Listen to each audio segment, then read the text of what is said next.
Doctor صاحب، آج کا دوسرا سوال جو ہم سے پوچھا گیا ہے وہ سنی بینک مری سے ہمیں موصول ہوا ہے، جس میں ابرار عباسی صاحب لکھتے ہیں: السلام علیکم سر، آپ کے پروگرام کی تعریف نہ کی جائے تو یہ پروگرام کے ساتھ ناانصافی ہوگی۔ اور اسی کے ساتھ انہوں نے اپنا مدعا بھی بیان کیا ہے۔ وہ فرماتے ہیں کہ ان کے ایک بہت ہی عزیز اور درینہ ساتھی قید و بند کی صحبتوں میں سے گزر رہے ہیں۔ اس میں کوئی شک نہیں کہ وہ ایک شریف النفس انسان ہیں اور بے گناہ ہیں۔ ان کو اس کیس میں جھوٹے الزام میں پھنسایا گیا ہے اور وہ ناگہانی سزا بھگت رہے ہیں۔ آپ سے درخواست ہے کوئی ایسی دعا یا وظیفہ بتا دیں کہ وہ اس مصیبت سے آزاد ہو جائیں۔ شکریہ۔ اس سلسلے میں پہلی عرض تو یہ ہے کہ آزمائش، تکلیف یہ پارٹ آف لائف ہے۔ بے شک۔ اللہ تعالیٰ نے سورہ بقرہ میں یہ بات بیان کی ہے کہ وَلَنَبْلُوَنَّكُمْ بِشَيْءٍ مِّنَ الْخَوْفِ وَالْجُوعِ وَنَقْصٍ مِّنَ الْأَمْوَالِ وَالْأَنفُسِ وَالثَّمَرَاتِ وَبَشِّرِ الصَّابِرِينَ۔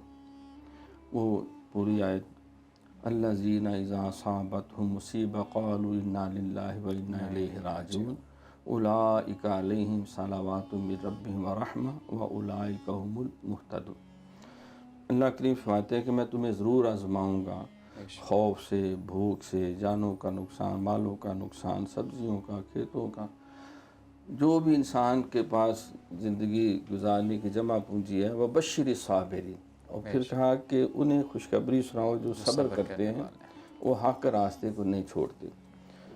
جتنے انبیاء و مرسلین آپ دیکھیں، ہر ایک پہ آزمائشیں آئیں۔ نوح علیہ السلام 950 سال تبلیغ فرمائی، ابراہیم علیہ السلام نار نمرود میں بھی جانا پڑا، کئی تکالیف سے گزرنا پڑا۔ یوسف علیہ السلام بے گناہ تقریباً 13 سال وہ زویرہ جیل جو ہے اس کے اندر رہنا پڑا۔ نبی علیہ السلام سے بھی زیادہ کوئی اللہ کا محبوب ہے، 3 سال جو ہے شعب ابی طالب کے اندر۔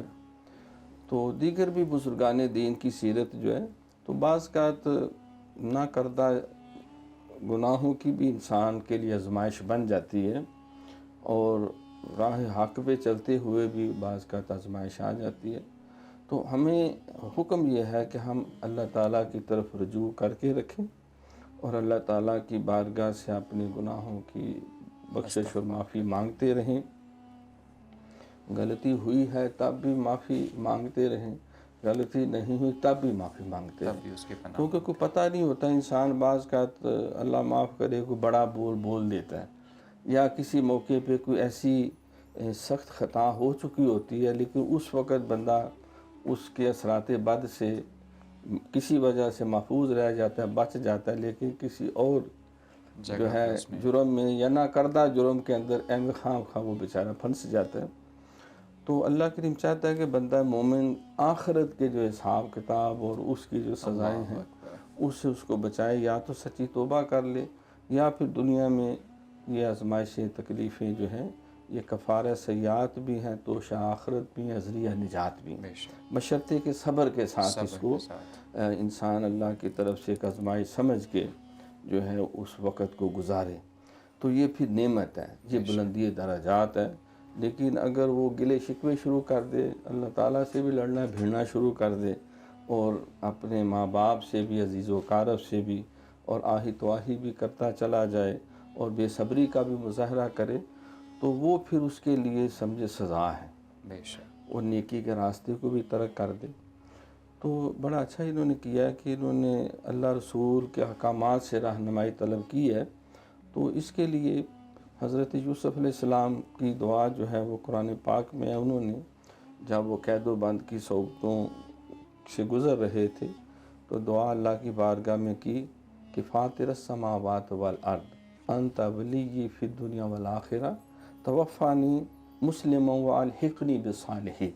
جس سورہ یوسف کے اندر یہ دعا ہے کہ اللہ زمین و آسمان کو تو ہی بنانے والا ہے، انت ولی، تو ہی میرا مالک ہے، ولی ہے، مددگار ہے، دوست ہے، تیرے سوا میں نے کہاں جانا ہے، دنیا اور آخرت میں میں تیرے ہی آسرے پہ بیٹھا ہوا ہوں، لہٰذا میری غلطیوں خطاؤں سے درگزر فرماؤ، اور مجھے نیک لوگوں کے ساتھ مشہور فرمانا، اور مجھے نیکی کے راستے پہ ہی گامزن رکھنا۔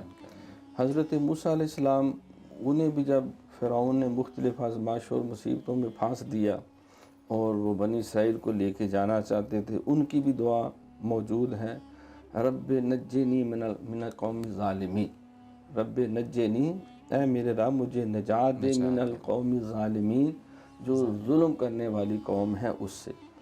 تو کوئی بھی وظیفہ جو ہے وہ اس کا معروف طریقہ یہ ہے کہ 3 تسبیحیں پڑھی جائیں کسی وقت جو آسانی سے میسر ہو۔